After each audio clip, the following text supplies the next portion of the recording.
welcome to ISN Live. Today we are here to talk with Ignatian Network schools who participate in the global climate strikes. My name is Chris Kerr, Executive Director of the Ignatian Solidarity Network. Pope Francis's 2015 encyclical on care for our common home, Laudato Si, was a call to Catholics to more deeply engage and take direct action on environmental justice issues affecting creation and those most vulnerable to climate change. Catholics globally are supporting environmental justice as seen with ISN partners, Catholic Climate Covenant, and the Global Catholic Climate Movement. Starting on October 6th, the Synod on the Amazon, convened by Pope Francis, will be an opportunity to listen to indigenous voices to better care for creation. The Jesuits' new universal apostolic preferences include a call to collaborate with gospel depth for the protection and renewal of God's creation and to accompany young people in the creation of a hope-filled future. The global climate strikes, inspired by Greta Thunberg's weekly climate protests outside the Swedish parliament, mobilized the world, including the Ignatian family, to further live out these two preferences as we saw young people take hopeful action for God's creation. Today, we welcome 3 of our Ignatian Network schools whose students engaged in the September 20th climate strikes in different ways in their schools and communities. We'll hear from 3 students from Saint Ignatius High School in Cleveland, Ohio, a student and the president of Nativity Preparatory School of Boston, and a student from Notre Dame School of Manhattan. First, let's hear from 3 seniors at Saint Ignatius High School in Cleveland, Ohio, Robbie Klanick, Steve Zuka, and Michael Chopra. Robbie, Steve, and Michael, welcome. We're glad to have you. Why don't we start with Robbie? Why was Saint Ignatius involved in the climate strike? So as a Jesuit school, it's important that we advocate for all types of social justice, and climate justice falls under that.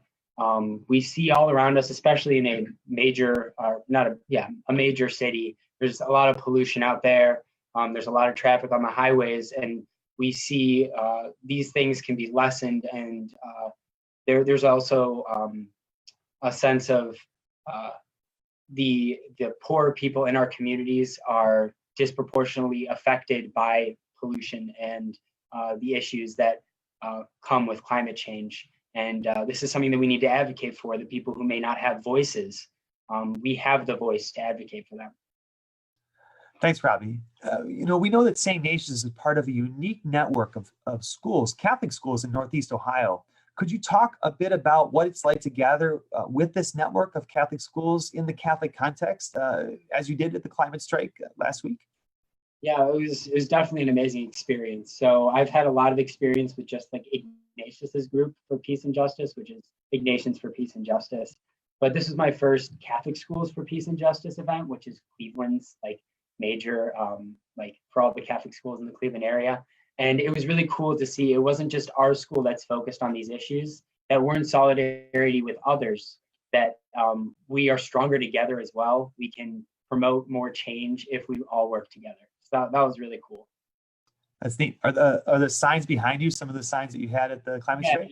Yeah. So we brought the 2 signs right there to the climate march with us, and then we had a few signs hanging around our school with QR codes you could scan for sending a bill to sending a petition bill to our senators. Excellent. And what was the reaction you got from people? I know you started out at a church near Lake Erie and then marched to the shores of Lake Erie. What was the reaction of people as you kind of processed from one place to another? So yeah, there are a lot of people all around us. It was really cool, especially because we passed by the Shoreway, which is a major traffic for in and out of the city of downtown Cleveland. And we stood right by it. We got a lot of honks. There were a lot of people smiling at us or whatever. It was really cool because I think even though they may have just been honking, I think we did get a message through to them, and they'll be able to Sure. take this along. Sure. Well, thanks for that. Putting yourself out there publicly with your fellow Catholic school students there in Northeast Ohio. Steve, can you tell us, I heard that Ignatius planned an environmental action week following the climate strike. Can you tell us about the events you planned throughout the week and how the student body has responded? Yeah, so we planned one event per day. So we focused Monday, we actually had Lights Out Monday, where we encouraged our teachers and faculty to kind of turn off the light when you don't need it. Like if you're just having class discussion, why not just use the light from outside in the windows?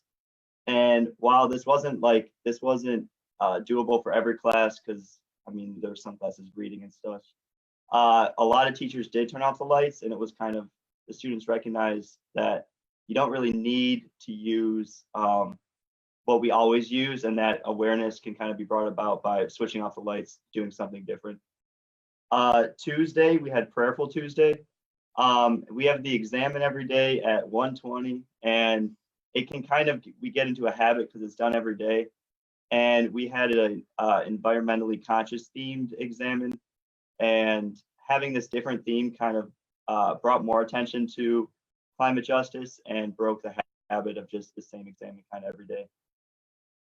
Wednesday in our cafeteria, we had a table set up for advocacy for Senate Bill S 1743, and we had a little station set up where the guys could use their phone to scan a QR code, and it would load up letters to Congress people, and you put in your name and send it to them to advocate, hope that they would support this bill. And then Thursday, we encouraged students to take different transportation to school, whether it's carpooling, public transportation, and we even had some guys bike. And while biking wasn't really doable for everybody, we had about 11 students who did bike, and we asked everybody if they could bike, would they, and they said yeah, but for a lot of people it's not an option when you live 20 to 30 miles away from school. And then lastly, Friday, we had a meatless Friday in our cafeteria, which for the goal to reduce some carbon emissions, which are more prevalent in meat foods. There was some grumbling for kind of worse lunch options, but the vast majority of kids, it felt like just a Friday in Lent when you give up meat for a day, and a little sacrifice by everybody kind of went a long way with that. That's great. Now, obviously, I mean, you kind of mentioned a little bit of grumbling around the lack of meat, right? Mhm. How do you navigate that when you hear from your peers, from your, maybe even friends, classmates, teammates that, they're not as excited about, the lights being out or meat not being available? How do you respond to that? What do you find as a constructive way to try to engage someone who's a bit critical of these intentional actions to reduce our carbon footprint? The point is that it's not fun to work towards climate change, and if everybody takes something away from what they normally do, like it's not just the leaders that have to work towards climate change, it's all of us. And by sacrificing something that we normally take for granted, we can ourselves contribute to solving this problem. So it's a little bit everybody giving something up to work together towards solving this. Great. Thanks, Steve.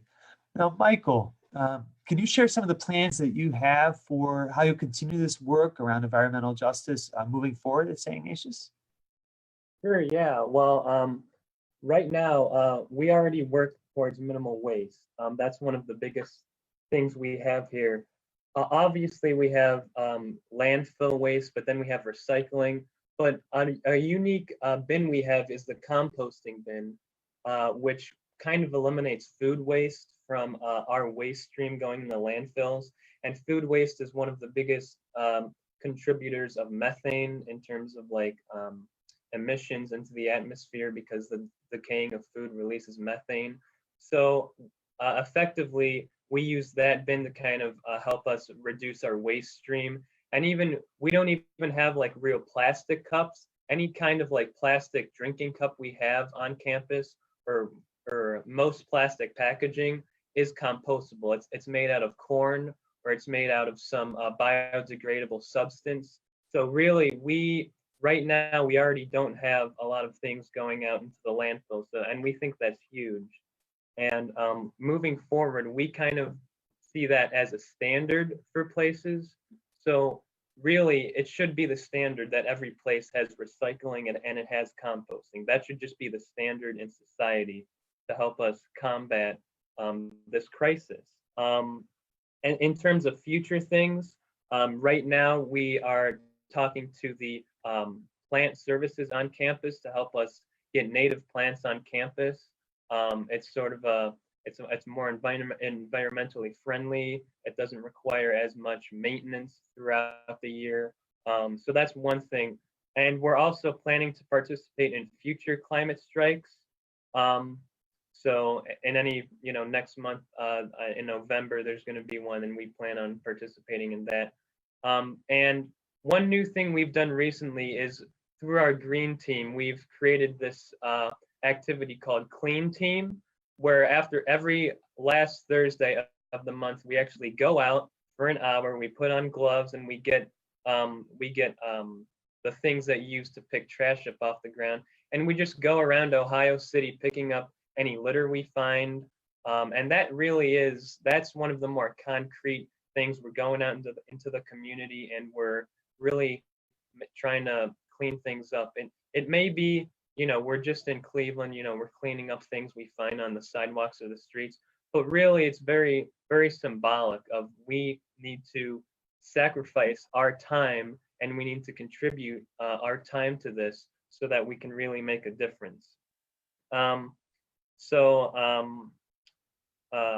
Another thing that we're trying to do here at St. Ignatius is we're trying to say we need a radical change in society. Really, we need a paradigm shift. And in many ways, we're still going through that paradigm shift at St. Ignatius, whether it's through our administration, our cafeteria, any of the people in those departments. There needs to be a radical change in society to deal with climate change. You see Greta Thunberg sailing across the ocean, coming to the United Nations. She's missing school. She's missing a lot of things back at home, but she's sacrificing her time and being radical to try and bring more awareness to this issue. So there's a lot of ways that we plan on furthering this. We're certainly not done. There are certainly many things that we can improve upon at St. Ignatius, but I think we've done a pretty good job of trying to make a radical change in our community. That's great. I love that idea of a radical change, and I think you're right. That's what our world needs. That's the time and place where we are. We desperately need that radical change. So thank you for bringing voice to that. Guys, real quick, maybe if any one of you want to answer this question, but what is some advice? You guys are all seniors. You've kind of been engaged with this. You're working with students in other schools. You're trying to mobilize students and faculty at your own schools. Is there any advice that you would offer to other students out there at Catholic schools across the country that you think would be really helpful for them as they try to engage their own communities? One thing I would say is do not be afraid. This is probably the most important issue facing the world today. I mean, we're growing up at this time, and this is our issue. So if people want to get involved, they just need to say, okay, does my school have these things? Does my school have plastic silverware? Does it have a lot of plastic waste? Does it do things to try and reduce its carbon footprint? And those are the questions you need to ask. You need to ask, how can I try to radically make a change at where I am, and how can I do that? So basically, ask yourself those questions and think about ways that you can do that. It's extremely important. So there's really no reason to be afraid. Yeah, I think it's also important to just talk with your friends about it, talk with your fellow students, because the more people like your age that you can get involved, the more passionate you will probably feel about it, and the more passionate others will probably feel about it in the end. I know there's a great atmosphere here because we have the green team, so there is already that promotion on campus, so it's kind of easy to get involved in these things here. But I mean, if you can talk about it more with your friends, maybe your campus ministers at your schools, they'll be pretty helpful in this situation too. I'd add, you can't do it. There's nothing you can do that's too little. So even if it doesn't have to be a huge project you take on, even if you go with a group to like your local chapel and just pray for climate reform, or just there's no action small that won't have a big effect, in my opinion. So just any little thing you can do counts. Excellent, thanks. All right, we've heard from Robbie Klinik, Steve Zukin, and Michael Chopra at Saint Ignatius High School in Cleveland. We're now going to move from Cleveland to Boston, Massachusetts. We're going to hear from folks at Nativity Preparatory School of Boston, an all-boys, tuition-free Jesuit middle school serving grades 4 through 8. We're speaking today with school president Brian Mayer and Delon Giles, an 8th grader at the school. Welcome, Brian and Delon. Thank you so much for being with us today. Thank you. Good afternoon. Yeah. Let's start with Brian. Brian, as the president of the school, can you talk a little bit about why Nativity Boston got involved in the climate strikes earlier or last month, I guess? Sure.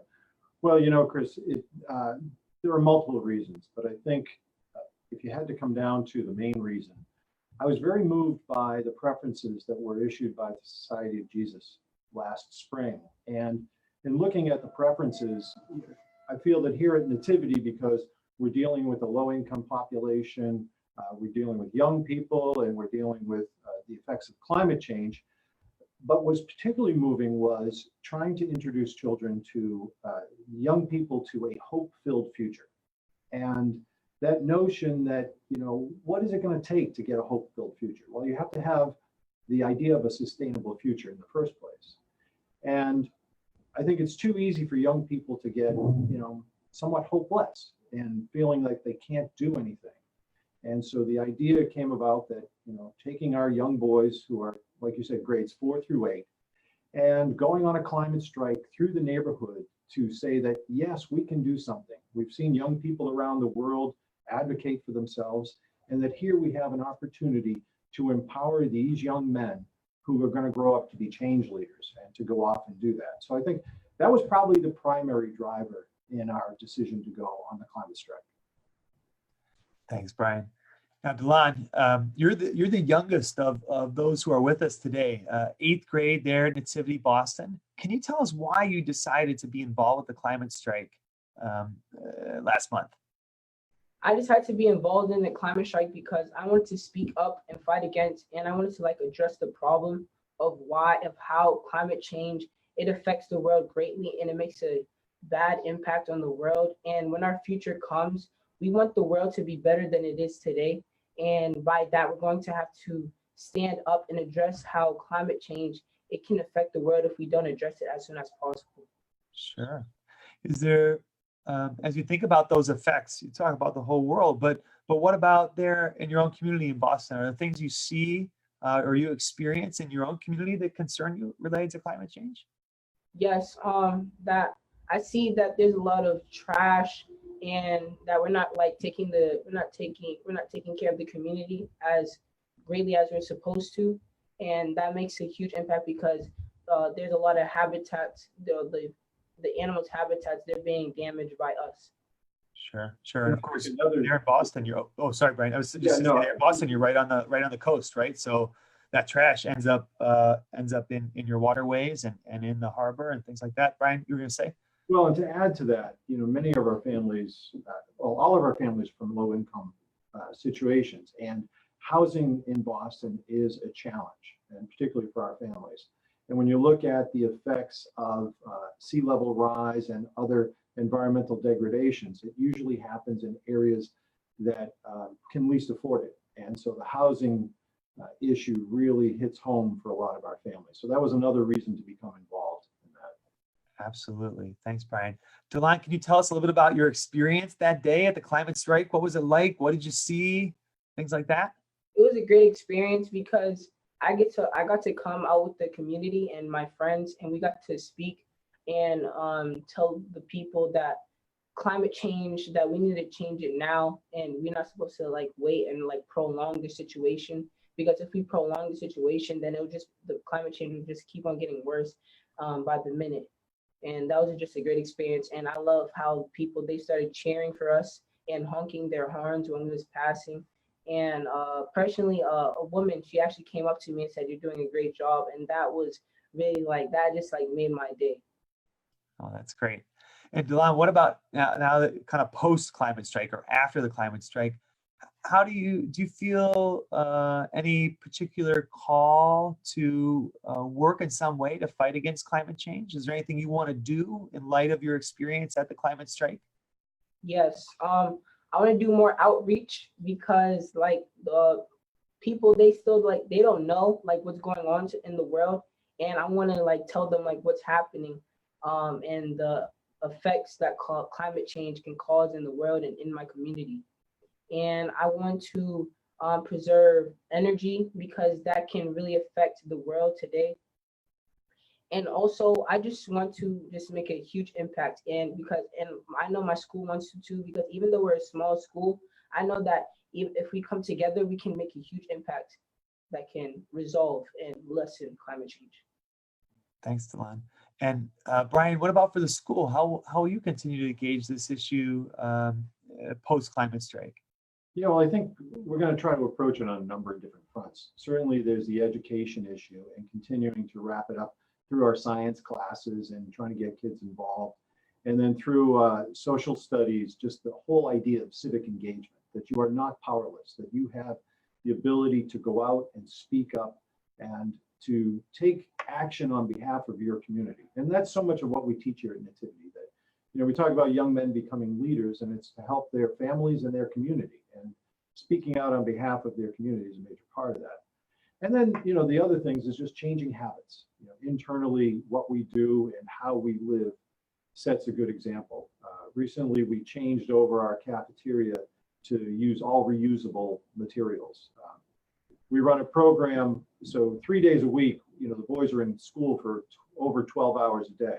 And in that time, they get 3 meals and do evening study and so forth. And so all of that material was adding up. You know, we used to have just disposable paper plates or plastic plates and so forth. And so there was a push last year to go to all rewashable materials. And we've got a nice kitchen crew that does the dishes, and they really embrace that. And so it's those small things that change habits that I think are going to go a long way.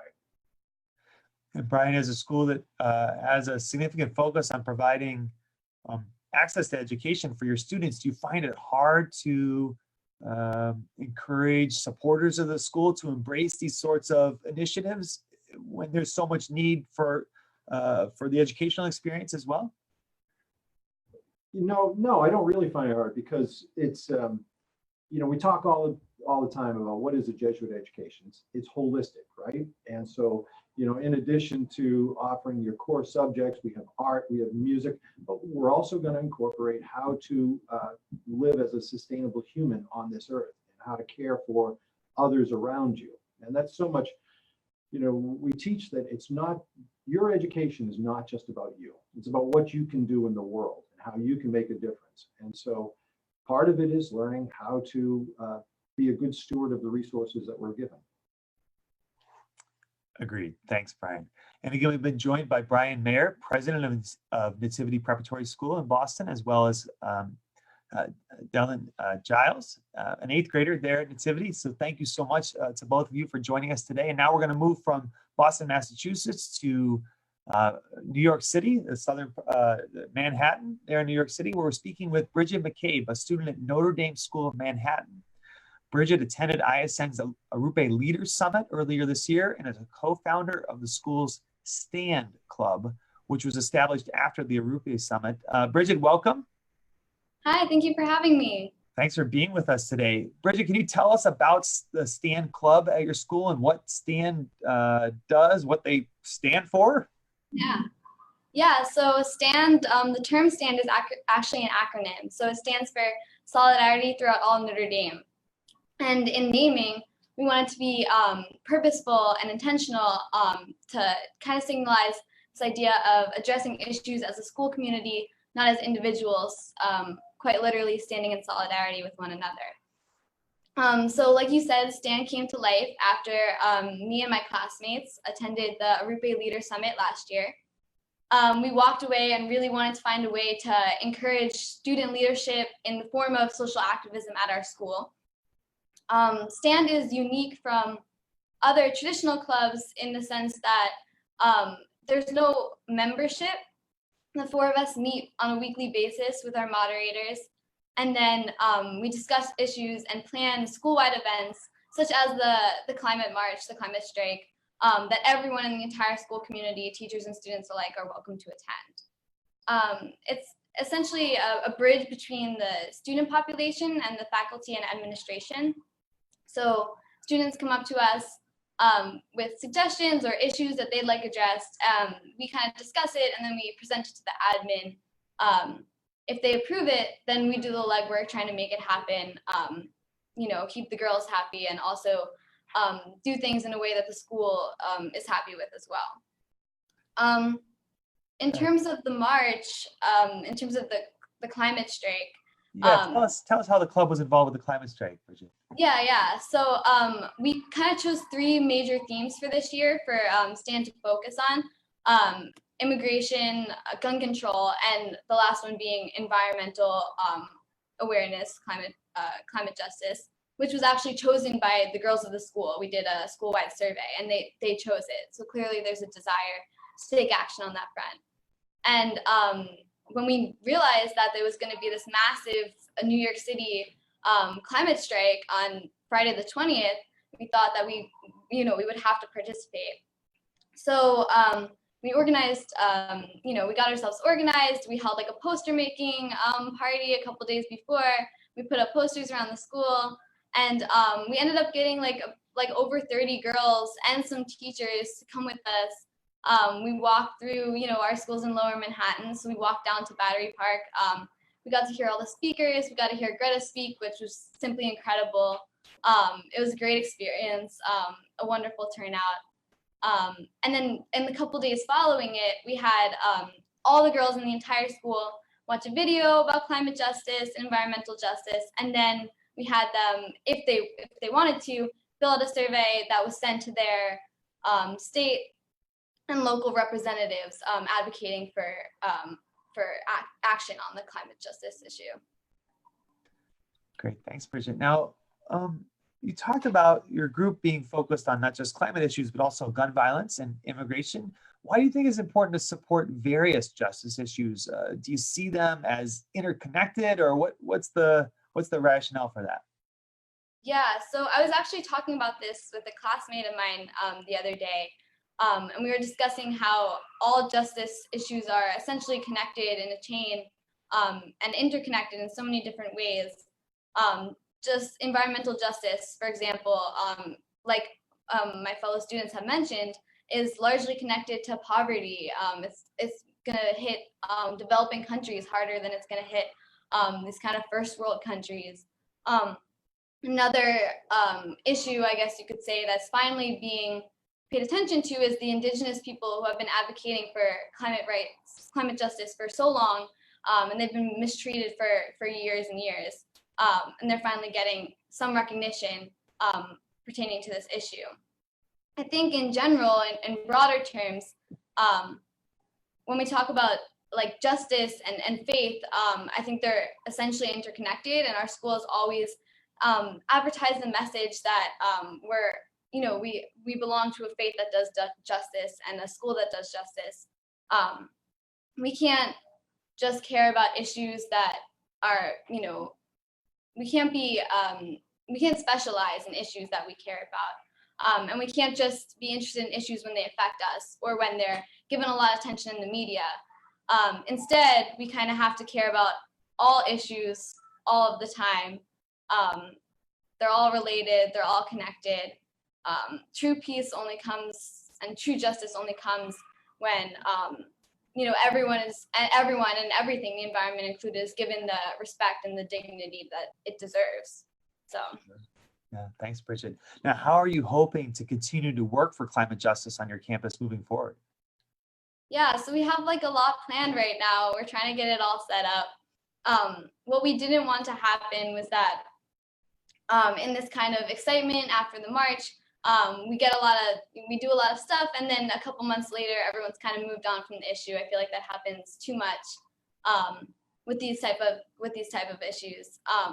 So we are currently planning an action week, an environmental action week. And we'd really like to include some of the things that my classmates mentioned before me, such as like meet this Monday and a day without any paper, so everything is digital. We'd like to do maybe a day of silence or bring in a guest speaker.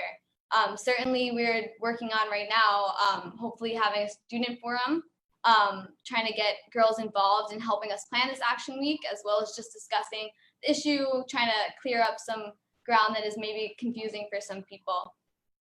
One of the things that we're trying to do right now is sort out our recycling problem in the cafeteria. We have 4 different recycling bins for 4 types of garbage, but we're just trying to, it needs some revamping and some student attention to make sure it's run smoothly. So that's our current project at the moment. Yeah. Sounds like something that a lot of institutions, struggle with to not only get it right, but then keep it right, right? So, well, again, we're grateful to have Bridget McCabe from Notre Dame School of Manhattan join us today. And now we'd like to come back to the ISN office to talk a little bit about what's happening in our work. We're really energized and inspired by the work of these schools and young people in general who are addressing climate change. For those watching who are interested in getting involved in this timely justice issue, we'll hear now from Brenna Davis, ISN's Director of Environmental Justice Initiatives, on ways to get involved in the Ignatian context. Brenna, welcome. Glad to have you with us for this great call, inspiring opportunity to hear from these schools. As we move forward from the September 20th climate strike, can you share with us some of the ways that students can stay involved in this justice issue through the Ignatian Solidarity Network? Yes, thanks, Chris. And I want to say thanks to all of the students who've shared so far today. It's just very inspirational to hear the work that you're doing in your communities. So as far as ISN is concerned, we would really like to invite everyone to participate in our environmental initiative, which is called the Ignatian Carbon Challenge. That is rooted in Laudato Si, and also this idea of integral ecology. So just as Bridget mentioned, we're really trying to show the interconnections between the environment and other social justice issues, and really how those issues relate to people's lives. And I think something else that I heard from students that the Ignatian Carbon Challenge does is it talks about the importance of personal action and then also collective action. So at this point in history, we really need to be working on environmental issues from both ends, personally in our communities, and then also trying to challenge structures and inaction. And something from the UAPs that I think is really inspirational is this idea that in order for us to be reconciled with creation, we have to break out of individualism and inaction. And so the Carbon Challenge provides a really unique context to do this in. We use a learn, pray, act framework. And this really allows us to, as Saint Ignatius was mentioning, right? There's some like resistance, like I don't want to give up meat on Fridays, or like, why do I have to shut off the lights? And so really being able to frame this as an opportunity for personal reflection and this idea of ecological conversion. What am I able to give up so that someone else can have their needs met, I think is what makes our Ignatian context specifically unique. So for example, our current campaign during the season of creation runs through Friday. We invite people to fast from palm oil and meat as we're exploring the connections between our personal consumption with deforestation and threats to Indigenous communities, as Bridget was mentioning earlier. In Advent, we are going to have a mini challenge, and it's going to be the Simplicity Challenge. So as we enter into a season that's often filled with consumption and busyness, we're going to provide daily challenges to act on a personal and structural level. So we'll try to concretely reduce our own emissions while also advocating for larger change. So for example, we might invite people to fast from like purchasing new gifts, but also like dig into the topic of like fast fashion around Christmas and how does that affect people's lives and the environment. So if you're interested in learning more about the Carbon Challenge, you can sign up at igsol.net/iggycarbon. On that website, you will also be able to find climate strike resources. So if you're interested in participating in a future strike, we have a prayer service and we have some suggested actions, some of which Saint Ignatius did during their Environmental Action Week. And then finally, we also have action alerts. So the International Climate Accountability Act, Saint Ignatius High School mentioned this. It directs the president to meet national carbon emission standards set by the Paris Climate Agreement. And so we would encourage you to share this widely at your school and to contact your state representatives. So you're able to get to that action alert by going to igsol.net/carbon-emissions. And then finally, I just want to say that ISN is here to support you. And so we really want to uplift the work that you're doing. So please feel free to send us stories or use hashtag #IggyCarbon to let us know what's happening in your community. I think the climate strike showed us it's really important to show the world that action is happening, and we are committed to making that radical change that was mentioned earlier. And I think that people seeing action leads to energy and to motivating other people to take action. So feel free to let us know what you're doing and let us know what you need and how we can support and connect you to resources as you're doing this work. So thank you again for being an essential part of ISN's work and for your activism in your communities. Thank you, Brenna, and thank you again to our guests from St. Ignatius High School in Cleveland, Ohio, Nativity Jesuit Preparatory School in Boston, Massachusetts, and Notre Dame School of Manhattan. My name is Christopher Kerr of the Ignatian Solidarity Network, and this has been another edition of ISN Live. Thanks for joining us.